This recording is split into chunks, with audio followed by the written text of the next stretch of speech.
All right, hello. This is a continuation of my summary of my analysis of how the USA is starting a new Cold War with Russia. Uh, I'm trying to show you how warfare is very profitable. Right. To do so, I'm explaining the Industrial Revolution and how the Industrial Revolution made warfare profitable in and of itself through military industry. All right, and to understand the Industrial Revolution, I'm teaching it in its 8 stages. First stage being machine manufacture of textiles. Second stage being the machine application for agriculture. And then we talked about machine used in printing, resulting in mass media, and which enhanced propaganda. First uses were pumping up patriotism, and another big use of propaganda was communist propaganda, both of which had big impacts on 20th century wars. Um, Third stage being the application of steam engines for both machine manufacturing and mechanized transportation, um, which both increased colonial expansion, that leading to colonial competition, which led to the formation of our target trading blocks, and that being a big factor in wars of the 20th century. All right. And then stage four is application machines for producing of weapons. Now, this is what made the military industrial complex possible. But as I've shown you, that did not really develop until World War One. Right? I showed you with that power elite diagram how the U.S. military industrial complex originated in World War One, and they've started all our wars since then. Same people, same people in power. All right, and we talked about how machine manufacturing of arms played a big role in the Civil War. But the key effect of the Civil War was not freeing the slaves, it was the unleashing of Western expansion economics in the United States. The very same economics the Europeans were practicing with their growth of industry supported by colonial expansion, right? They had to go overseas to expand their resource base and their markets. Well, we could do that within our own country, within our own territories. We just had to kill the Indians. All right. So then I explained Western expansion economics. Then I explained how uh, saturation of Western expansion, primarily, but not the only factor, not the only cause, it was the chief cause of the Panic of 1893, which led to a deep economic depression, which led America to strike out into Asia with the Spanish American War. If, if anyone knows anything about that, right, they can put two and two together and see that it was all about the Asian market. All right. Okay. Where are we at here? And then I talked about the Long Depression, the period in which U.S. Western expansion dominated was the period of the Long Depression. And like I said, U.S. Western expansion was the same as European colonial expansion. Same economic system, same economic mechanism, right? And that colonial expansion led to colonial competition, which led to economic nationalism, which led to warfare, conflict, right? Culminating in World War One. All right. And then we said the U.S. was a big beneficiary of World War One. Uh, we fought the war, but we only fought the latter part of the war. All right. For most of the war, we just profited off of the war, and this was a great boon for our economy, and especially to certain very wealthy people like the power elites, right? Got super rich off of this war. And uh, some outcomes were mountains of wealth were made off of the war in the USA. Great fortunes were made off of the war. USA flipped from a perennial debtor nation to a creditor nation. The World Financial Center shifted from London to New York.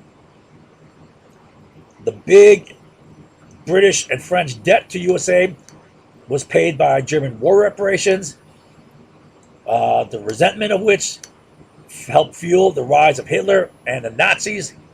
And of course, they gave us World War II. And the USA, big financial winners from the war, had so much money, they increased export of capital overseas, which fueled U.S. practice of neocolonialism, and which required U.S. military interventions. And then we got the banana wars. We're fighting all sorts of wars to protect U.S. investments, but I know people say that, oh, we got those investments fair and square. Ah, bullshit. We got wrangled concessions out of dictators who we had in our pocket, who we propped up. Nothing democratic about it. Bullshit. The key thing about the World War One was it resulted in the rise of the USA military-industrial complex, the new big money maker out there, right? And Harriman jumped on it. The Bonesman jumped on it. All right. So now, after World War One, there was a period called the Roaring Twenties when we were flush with money. Our economy was doing okay, but it crashed in 1929. Then you got the Great Depression, right, which had serious international ramifications. That was part of the reason why World War II happened. And then we got World War II, 1939, 1945. USA fought that from 41 to 45. From 1929 to about 1940, the U.S. was locked in a Great Depression. All right. We were stuck in that depression. Only World War II and a vast increase of war production pulled us out. I don't know what I said fourth here. Pull us out. Oh, it's a fourth war economic boom. Crimean War, Spanish-American War, World War One, and World War II. Okay. Right, now, when World War II was coming to a close, the U.S. economy started contracting again. We started sliding back into recession, if not, in fact, another deep depression, right? So what was hoped was that the sixth stage of the Industrial Revolution will sustain our economy. So World War II ends, there's a big drop. For example, there's negative 11.6 growth rate. We're shrinking fast. 1946. Okay. World War II ends. Massive cancellation of defense contracts. The economy contracts rapidly. GI Bill to help improve human productivity. This was smart. Educating the people to increase their productive capacity. Right? Education is huge in expanding the production capacity of each individual. Attempted shift from war production to mass manufacture of consumer goods. Mass consumer society is what you're trying to build. Homes, suburbs, cars, washing machines, dryers, refrigerators, any sort of appliances, toaster ovens, right? Dishwashers, vacuum cleaners, anything, right? But it wasn't enough, and our economy fell until the Cold War started in 1947 and helped sustain our economy. All right. So, once again, end of World War II, GDP fell 1% in 1945, 11% in 11, almost 12% in 46, and 1.1% in 47. Cold War helping to buffer that fall. 1947 National Security Act marked the start of the Cold War and established USA's permanent war economy. Uh, July 1940 to present. I say July 1940 because this is when the big World War II contracts occurred. A year and a half before we got in. This was after Western Europe fell to the Nazis. That was when the panic hit. That's when we started these big military contracts. 11 Essex class carriers. Something like 7 or 8 Independence class carriers. All the aircraft, all the tanks were building. The Cold War helped stop the slide into our economy into another big depression.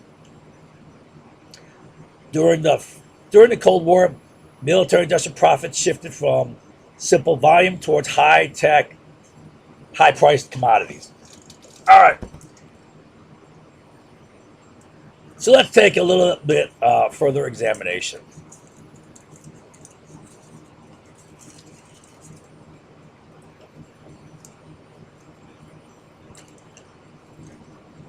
The Great Depression and its international impact. So the direction of the international response to the Great Depression was set by the USA's Smoot-Hawley Tariff, enacted on June 17th of 1930. I mean, that's right after the Depression hit, within months. And which raised import duties to 59.1%. That's damn high, right? This highly protectionist trade barrier provoked ire among countries around the world whose economies were likewise devastated by the Great Depression. In retaliation, 25 nations imposed high counter tariffs, retaliatory tariffs, causing international trade to plummet 66% between 1930 to 1934. Thusly, the Smoot-Hawley tariff played a decisive role through other tariffs by provoking tariffs worldwide, expanding the U.S. economic collapse into a worldwide depression. Breakdown of trade is a bad idea. Breakdown of trade means a decrease in transactions. Decrease in transactions means decrease in demand, which means decrease in production. It's killing your economy. Especially hard hit was Germany, whose resource poor economy already suffered under war reparations and runaway inflation. You've heard stories where to buy a loaf of bread, you have to wheel a wheelbarrow full of Deutschmarks to the grocery store. I mean, it got so bad. Utterly destitute, German poverty was widespread, and this combined with their bitter sense of international injustice due to a number of things with the Versailles Treaty, including war reparations, loss of territory, loss of resources, right? To fuel the rise of Adolf Hitler and the Nazi Party. And then these jerks started World War II. So the ludicrous irony was that Germany could not pay war reparations without the revenues from exports, but they were killed by the tariffs, right? So we're shooting ourselves in the foot. That's how short-sighted and stupid people were back then. Not that they've improved at all today. People are just as simple, stupid, and short-sighted today. Also hard hit was resource-poor Japan. So Germany got whacked, Japan got whacked, which lacked sufficient domestic food production. Right? Japan's got squat jack nothing for resources. Germany barely has any resource. They got some coal. Germany doesn't even have sufficient agriculture to feed its people. Japan's even far worse when it comes to food. Could not feed its own population, making it dependent upon food imports. But because trade broke down, Japan cannot import enough food to feed its people. Now, staring starvation and economic deprivation in the face, Japan chose instead to invade Manchuria in 1931. That's right away. Great Depression, 1929. Smoot-Hawley, 1930.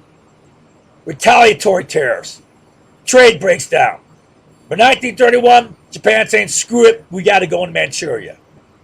Right? Should they have done that? Hell no. They should have sucked it up. Right? Oh, we're starving. It's bad. Right? You know, but they should have sucked it up. But no, the cowardly bastard's going to dump it on Manchuria. Screw them. In the USA, the breakdown in international trade exacerbated the economic depression. However, USA was able to weather the storm because USA is rich in natural resources across the board, right? Except for a few rare exotic metals like cobalt, titanium, whatever. We got everything we need. And thus largely a self-contained economy with little dependence upon foreign trade, right? Only about 10% of the U.S. GDP is involved in foreign trade, right? That's not much. You look at countries like, I don't know, oil-producing countries, right? Or like Japan or Germany that are resource poor. Big chunks of their economy. 60% or more is foreign trade. The same was not true of resource-poor countries. For example, Great Britain, Germany, Japan had to use military aggression to conquer territory to form autarkic trading blocs. You know, the British Empire, right? That's because they had no resources. They had to go kick ass and dominate the whole damn world, control their resources. Well, Germany and Japan did the same thing. Germany and Japan did it in the 1930s and 40s, right? Leading up to World War II. I mean, they each got started in the 19th century, right? Germany and Japan have very similar histories. You know, when they became imperial powers and when they did aggressive expansion. Well, Great Britain was doing this, you could say, going back to about 1600. Roughly the time when they established their first East Indies companies. Aggressive. Another part of this was aggressive currency devaluations, right? That contributed also. So here's just a summary. Great Depression, stupid high tariffs, breakdown of trade. Oh, it worsens the depression. Decreases transaction volume. Decreases access to markets. Big, boneheaded, simple-minded reaction. And then, because you got breakdown trade, you got aggressive formation of autarkic trading blocs, like Japan's sphere of co-prosperity. My ass co-prosperity. It's prosperity for Japan and screw everyone else. Right? I mean, that's what it was.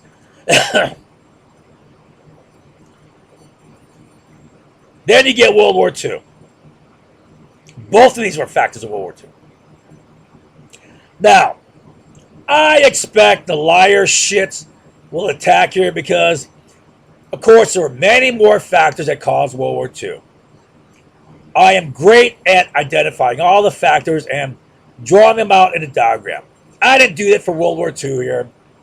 But I'll tell you right now, a big chunk of those factors came from the Versailles Treaty that ended World War I.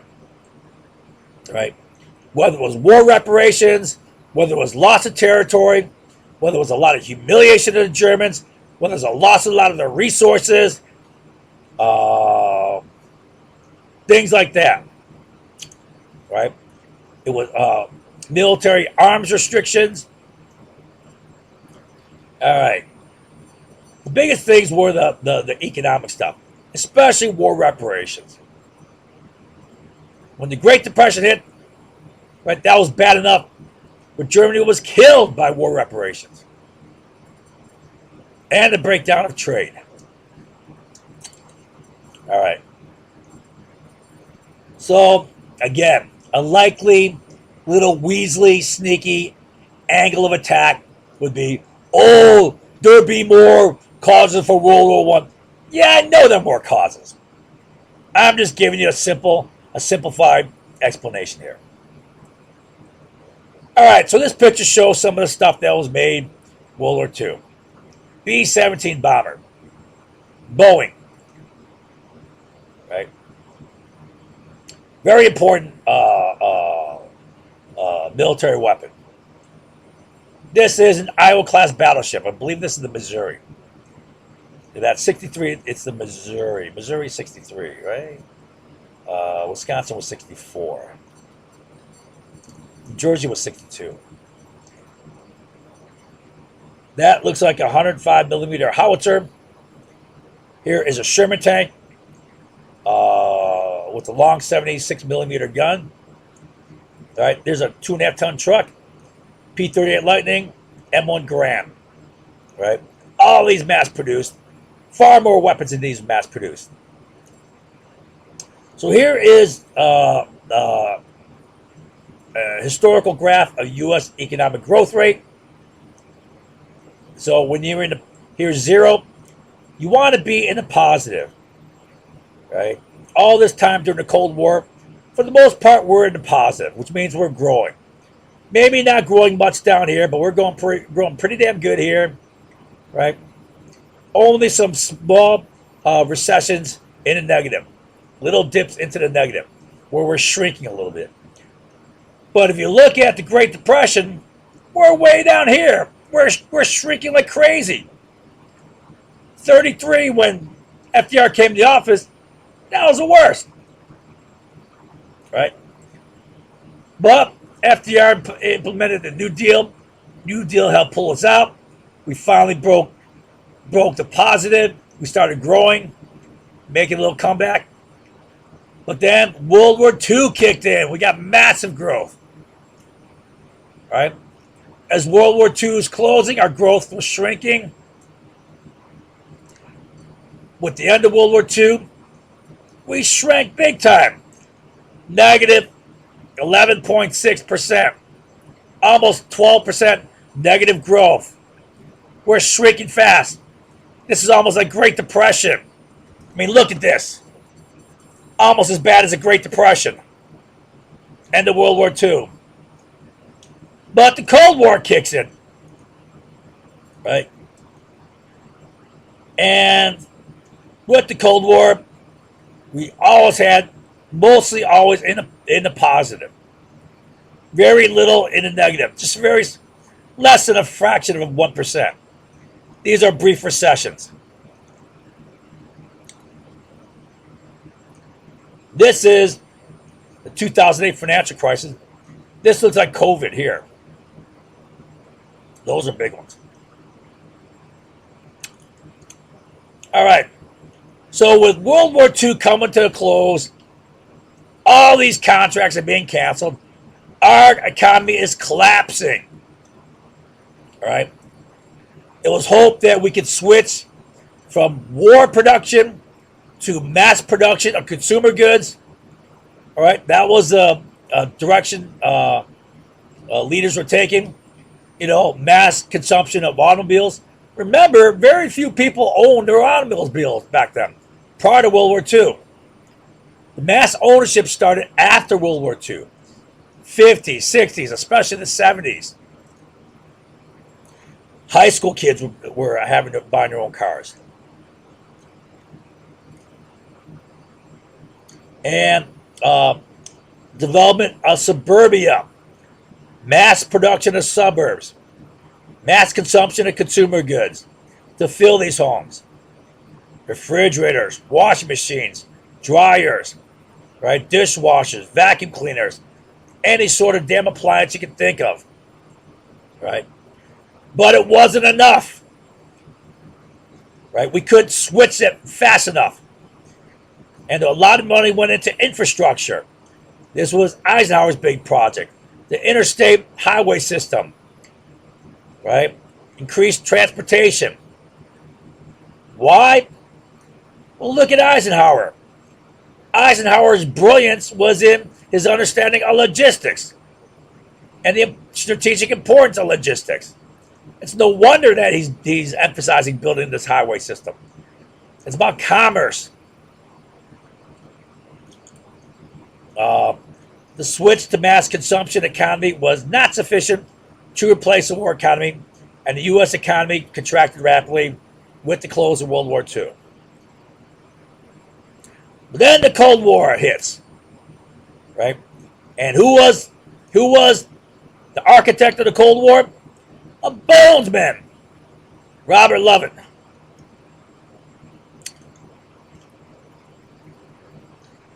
Here are some Cold War weapons. That's an M60 or M48. That's a Patton tank. They look almost identical. M60, M48 are nearly identical. Korean War, F-86 Sabre, made by North American. Same company that made the P-51 Mustang. M14 rifle. Damn good rifle. I liked it. Right? Kind of impractical in certain ways, but, pretty good accuracy. This is a Jupiter missile. One of the early ballistic missiles. Jupiter missiles were key in the Cuban Missile Crisis because we installed them in Turkey and Italy, right on the Soviet Union's doorstep. So they said, why the hell should you complain? You got missiles on our doorstep. These are Nike anti-ballistic missiles. 2 stagers. First stage, second stage. More ballistic missiles, ICBMs. Here, this represents a space race. That's a Sputnik. That kicked off a lot of this stuff. The Soviets were ahead of us in getting a satellite into orbit. So here is a historic look at U.S. defense spending.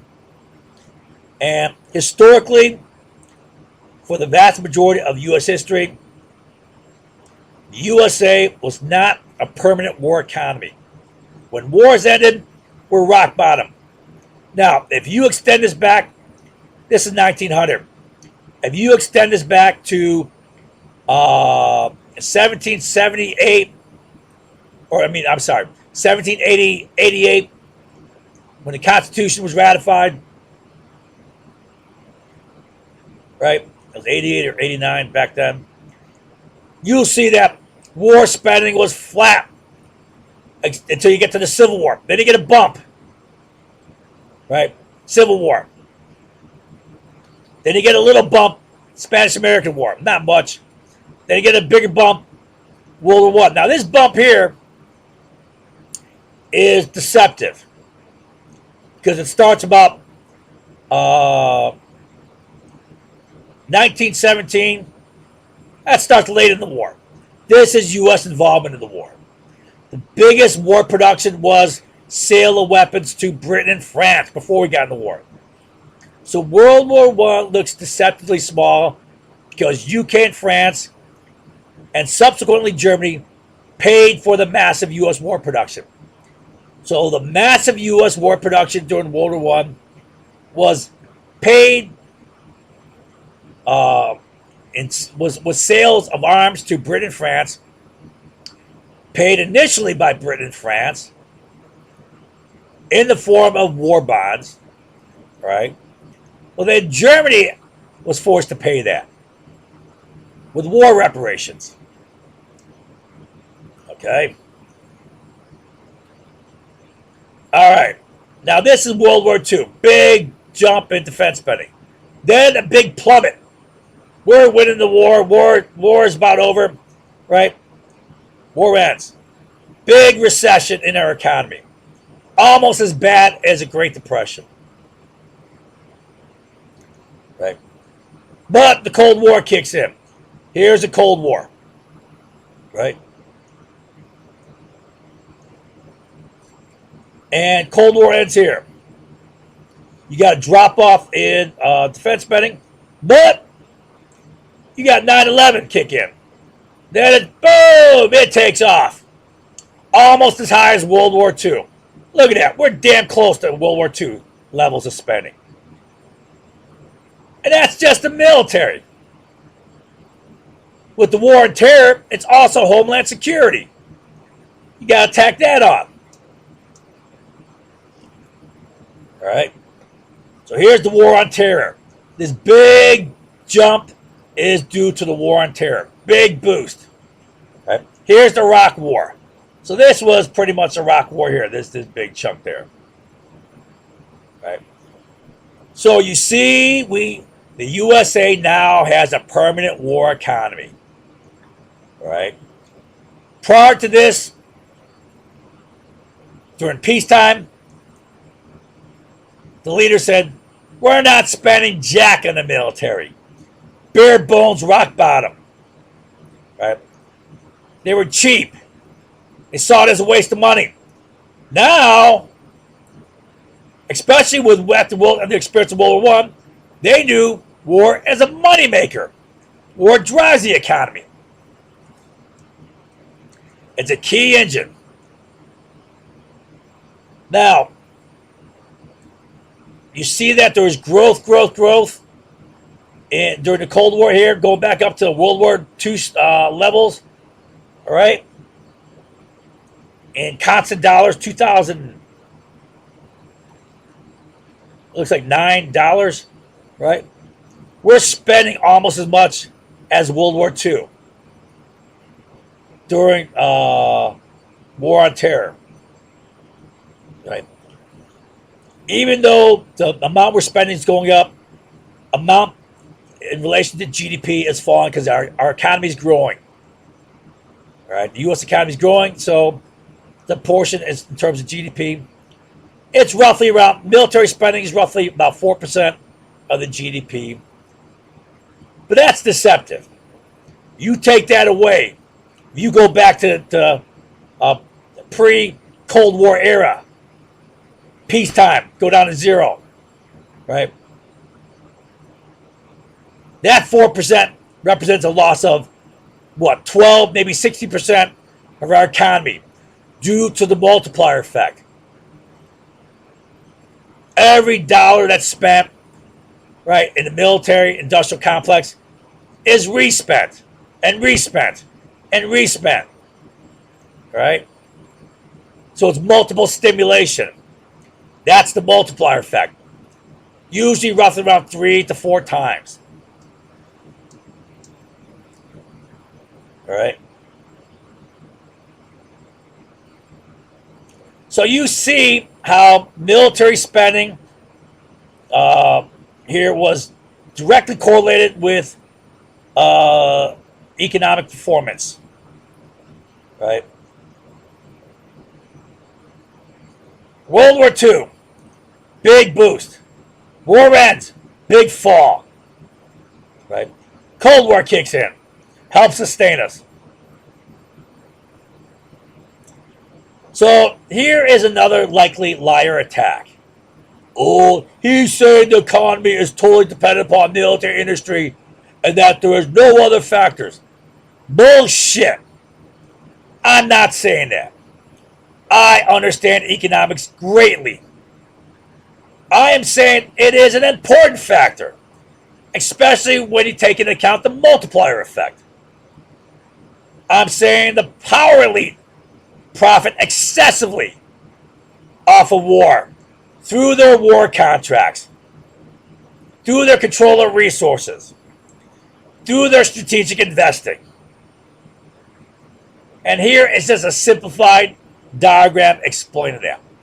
Key areas of making money off of war: LOGCAP, Logistics Civilian Augmentation Program; PMSC, Private Military Security Contractors, mercenaries; reconstruction contracts.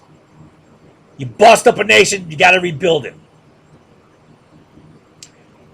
Resources like oil or whatever, right? Military industry. Key ways of making money off of war, right? And here are some power elite companies: Halliburton, KBR, Bechtel, Carlyle Group. Halliburton gets 100% of LOGCAP contracts for both Gulf War I and the Iraq Invasion War. 100%. Every damn dollar they spent on logistics, they took a cut out. KBR, when you think of private military security contractors, you think of Blackwater. But KBR got big contracts, and KBR is a subsidiary of Halliburton. And then you look at reconstruction. Here's an example: Gulf War I. American companies were drooling over the possibility of getting a piece of the pie of reconstructing Kuwait. Saddam Hussein invades Kuwait. Kuwait's busted up. Bad. It's got to rebuild. Big money making opportunity. But no one got a single damn contract except for 3 companies monopolized it all. Those 3 companies were power elite connected companies: Halliburton, KBR, Bush companies, Bonesman companies, Bechtel, big private company. You don't see Bechtel stocks on the New York Stock Exchange. It's privately owned,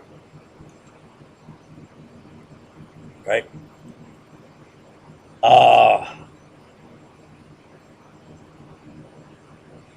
So, as far as resources, oil, Halliburton got the monopoly contract to rebuild Iraqi's oil infrastructure. Halliburton, big money, right? Paid for with Iraqi oil revenues. Initially controlled by the Provisional Coalition Authority, right? Or was that it? PCA or CPA? Coalition Provisional Authority. One or the other. U.S. controlled temporary government in Iraq.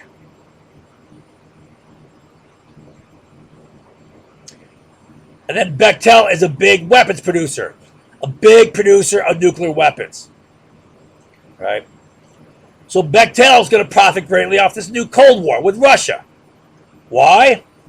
Because a big source of money making is going to be in nuclear weapons. $1 trillion program to revamp USA's nuclear weapons arsenal. $1 trillion. That's monster big. Carlyle Group, military industry investments. And behind it, you get Brown Brothers Harriman Bank, right? Bonesman Bank. Owns Halliburton, owns KBR. The largest private investment bank in USA. Why is that important? Because there's no public shareholders. Therefore, you have to make no public quarterly statements. Therefore, you have to make no public announcement of where your money's going, where you're investing. They can invest in all this. And this is a bonesman bank. And they're running the government. Which means they got first-hand knowledge of policy, which is going to affect investment opportunities. Right? If that's not the greatest potential insider trading, I don't know what is. You get a bank profiting off a policy made by the owners of the bank.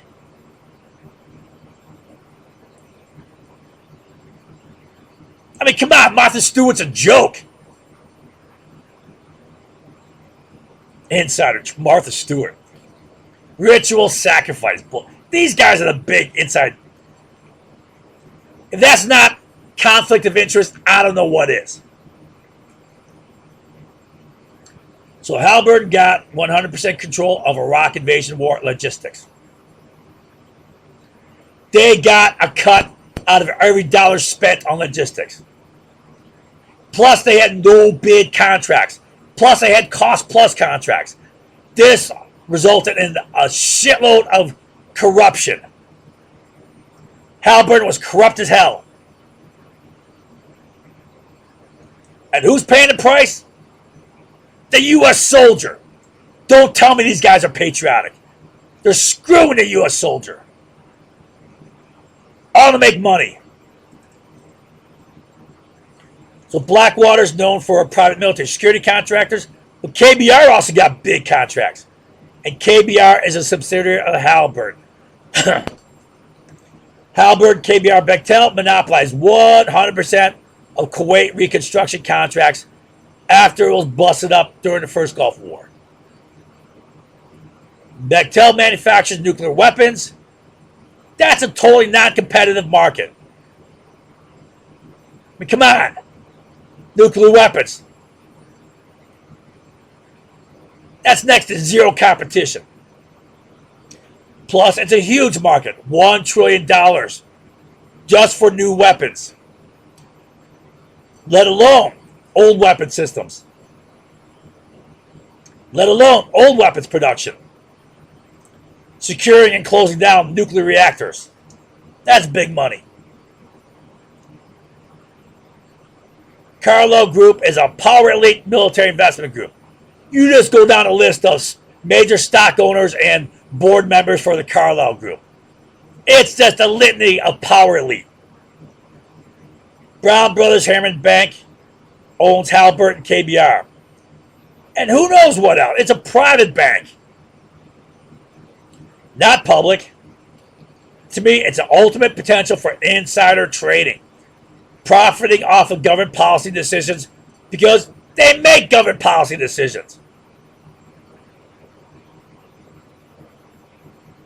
Duh. All right. So, this is military-industrial complex. Many ways of making money off of war. So we're going to look at the historical progression of the economics of war and weapons. Right? Going back, wars have been used to obtain wealth through plunder. Right? You raid a country, you plunder it. But plunder often destroys production capacity. And therefore is a short-term and one-time gain that's non-sustainable. Right? It's stupid. You kill the goose that lays the golden egg, which is production capacity. Right? Better to take control of it and manage it. Right? So wars have been used to obtain wealth through acquiring and controlling territory. You build empire.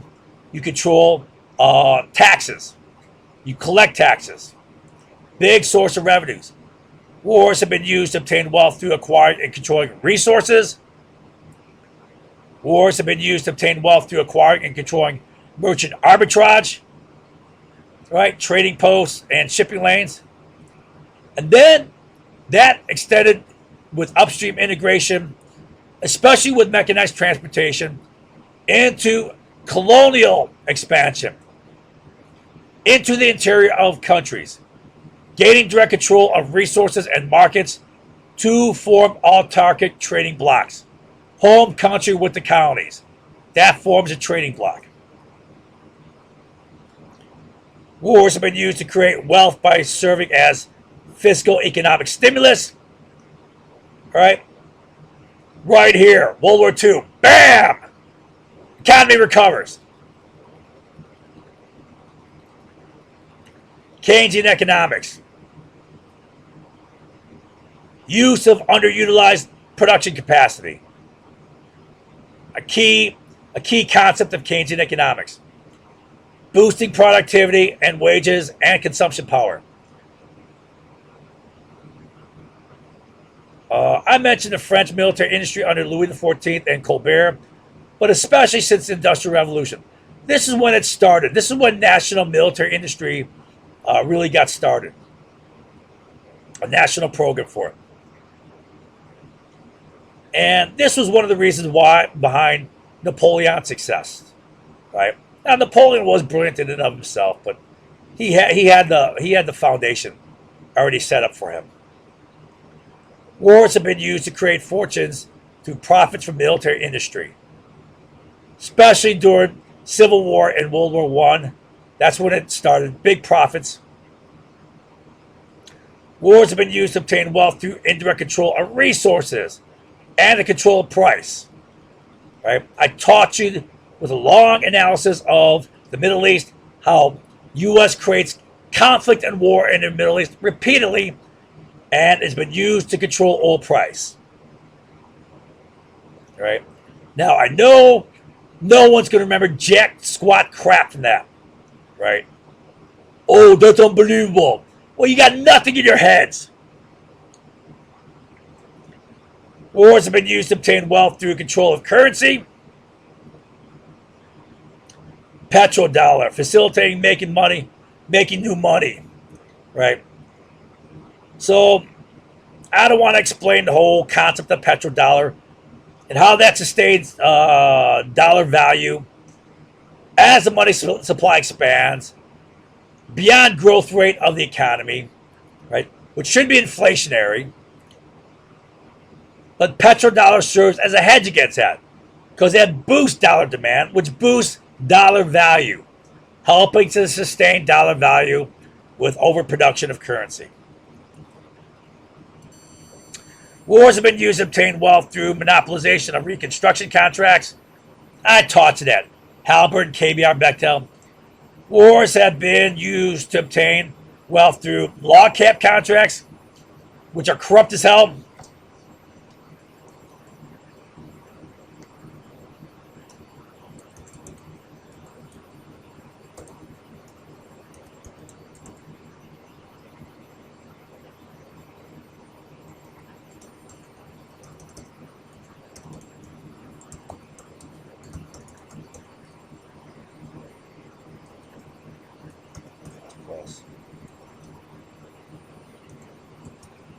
Cost plus contracts, no bid contracts. Wars have been used to obtain wealth through private military security contractors. Helps with the balance of trade, recycling of money. Increases domestic money supply. Helps reduce interest rates. Of course, not everyone benefits, especially the losers of wars. And war destroys production capacity in the lands where wars are fought, resulting in, a long period of poverty. Germany and Japan after World War II. A good decade of getting back on their feet. Right? But there are big winners from wars. They're limited to few. They're limited to power elite. Through the many ways of profiting off of war. These are many ways of profiting off of war. A lot of monopolized by the power elite. So here's a summary. The deep underlying causes of World War II can be traced in the many grievous aspects of the Versailles Treaty and in the international response to the Great Depression. Deep underlying. that caused, for example, the rise of the Nazi Party and Hitler. World War II pulled the U.S. economy out of the Great Depression. However, with the close of the war, the economy was falling rapidly, but was helped by the start of the Cold War. The Cold War established USA's permanent war economy. And by the way, if you look at this Boltzmann chart, remember I taught this to you? If you remember squat anything, which 99.9999% will remember nothing, these wars are the wars of the permanent war economy. From World War II onward, permanent war economy. Prior to World War II, and permanent war economy.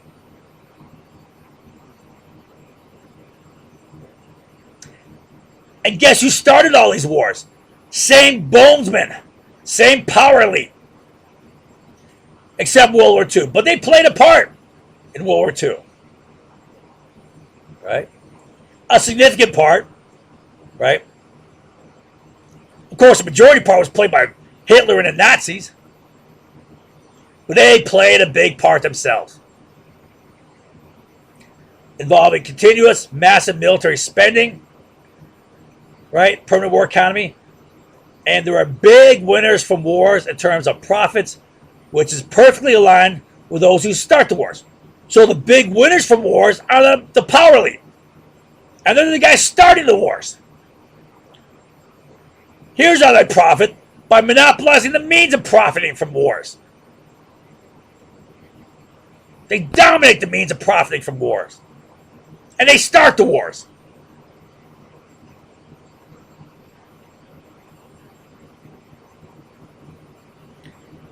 And that's the USA's military-industrial complex. And don't forget, we fight a lot of bad wars.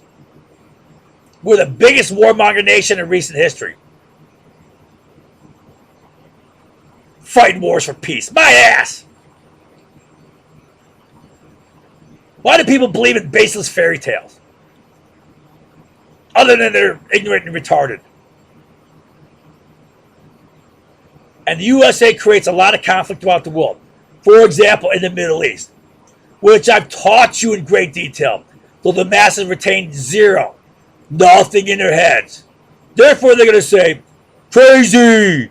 Me don't know shit, but I know crazy! One word, idiot reality. Which is what the CIA tries to develop.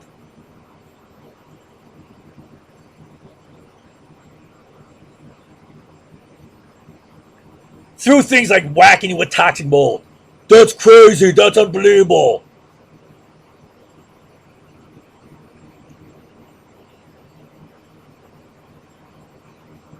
Of course, it's not unbelievable that I'm watched 24/7 with cameras installed everywhere, shown to the whole world, which is done to no one else in the whole world is that done to. And then attacked instantaneously with a gossip network that spreads throughout the whole world. No one else is that done to in the whole world. Oh, but nothing's being done. They have no motive, and they're doing nothing else. That's how retarded the masses are. But because the masses retain zero, all of this is easily attacked by the liar scum. Right? All right. So in review, we talked about the close of World War I, right? And we talked about the Great Depression and how the international response to the Great Depression, initiated by U.S. Smoot-Hawley tariff, was a key factor that led to World War II. Then we talked about World War II, how it was the only thing that really pulled us out of the Great Depression. But when it ended, we were falling rapidly back into a deep recession, if not another depression. Right? The sixth stage of the Industrial Revolution was not enough to sustain us. Right? Mass manufacture of consumer goods. But the Cold War kicked in. and help stop the slide into recession. All right. So the next thing we're going to look at are the seventh and eighth stages of the Industrial Revolution. All right. That's it for this lecture.